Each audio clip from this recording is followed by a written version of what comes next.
Live from downtown Detroit, Local 4 News at 11 starts now. A cloudy end to Labor Day, but we will be warming up as we kick off the work week and children head back to school.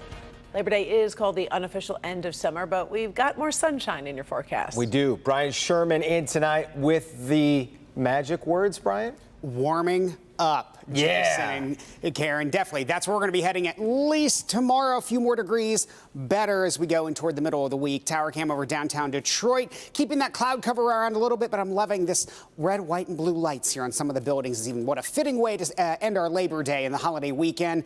Most of us into the 60s and lower 70s at 11 o'clock tonight. 71 City Airport, 67 Pontiac, as well as in Flint, 65 in Howell, and 68 right now as you work over in Ann Arbor. The cloud cover still around much of the central and northern portions of the state, although we have seen a few breaks. That's what gave us a little bit of sunshine as we work towards sunset this evening.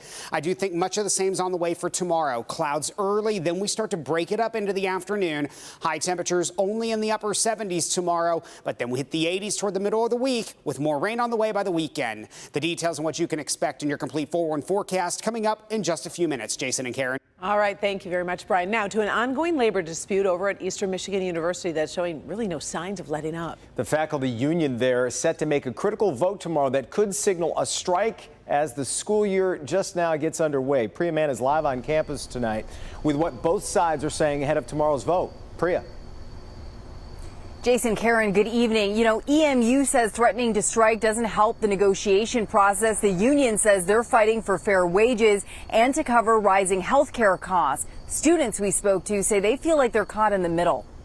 It's kind of weird at the beginning of the year, just going right into a strike. I feel like we should just go to class. Caitlin Vickers is a sophomore and used the waning hours of the long weekend to finish moving in.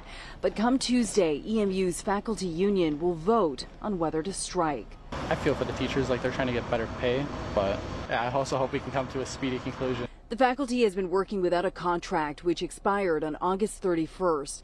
The union did not accept the school's offer of a 6.2% raise in year one and then 2 or 2.5% increases in the following 4 years. Union spokesman and EMU English teacher Matt Kilpatrick says it's really no pay raise at all. Effectively a net zero or a negative for some of our members, and that's what we're fighting for. When talks stalled over the weekend, the school asked for and received a state-sponsored mediator. Walter Kraft is EMU's spokesman. We're negotiating and things are happening and movement is occurring, and we think it's important that that be allowed to continue, and a strike threat does nothing to further that process. If union members vote to strike, they could walk out as soon as Wednesday. It's kind of scary because, you know, you waited for so long to finally get to the point of college, and then it's like teachers will, like, you know, want to go on strike, and, you know, I kind of understand where they're coming from, but at the same time, it's kind of like, you know, it's my first year. Yeah, there are certainly a lot of frustrated folks here on campus. A major sticking point here are healthcare costs. Just a moment ago, EMU did release a lengthy statement. It reads in part, "We understand the union's frustration with being asked to share more of the increasing costs of providing healthcare to employees and families, but there are very few employers and employees in the U.S. or among the other bargaining units at this university that have not had to make similar adjustments to healthcare costs." Of course, that vote to strike by the union will happen tomorrow, and we will be here in Ypsilanti. Reporting live at Eastern Michigan University, I'm Priya Mann, Local 4. Yeah, we'll be watching this week to see if they can hammer out a deal. All right, Priya. We're following breaking news just in from Memphis, Tennessee, where police have recovered a body while searching for an abducted mother who was kidnapped while jogging. Police say 34-year-old Eliza Fletcher, teacher and a mom of 2, was forced into a vehicle early Friday. The suspect, who has been taken into custody for her disappearance, has previously spent time in prison for the same crime. Police detected his DNA on a pair of sandals in the area where Fletcher was last seen. Again, a body has been found during that search, but no identification has been made yet.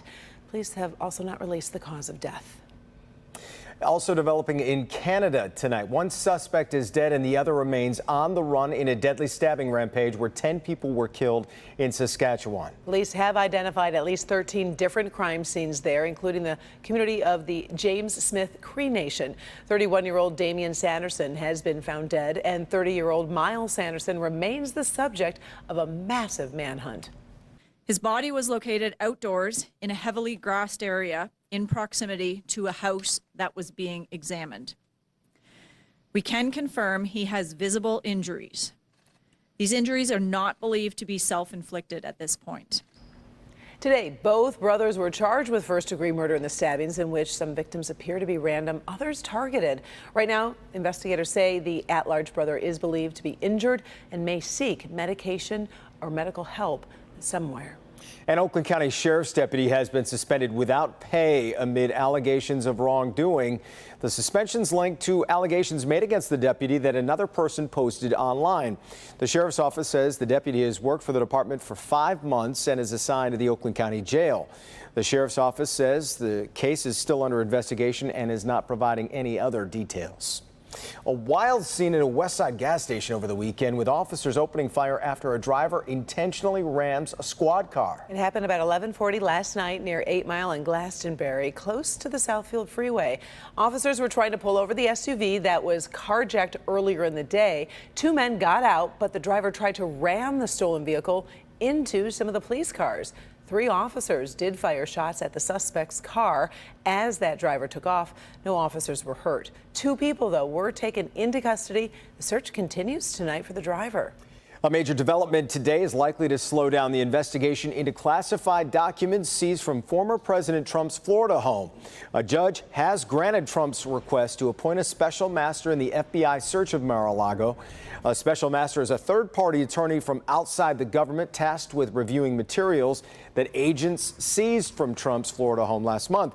The appointment means the DOJ will have to pause its review of the seized documents until that special master's review is complete. Both sides have until Friday to submit a list of potential candidates for that position. Tomorrow, the city of Ann Arbor will vote on funding for a study about how the city can establish its own public power utility. It comes as frustrations grow in neighborhoods as they deal with the recent power outages from last week's storms. The study being voted on will see how feasible it would be to have its own public power utility. That study will cost about $450,000. Tomorrow's city council meeting is scheduled to start at 7 p.m.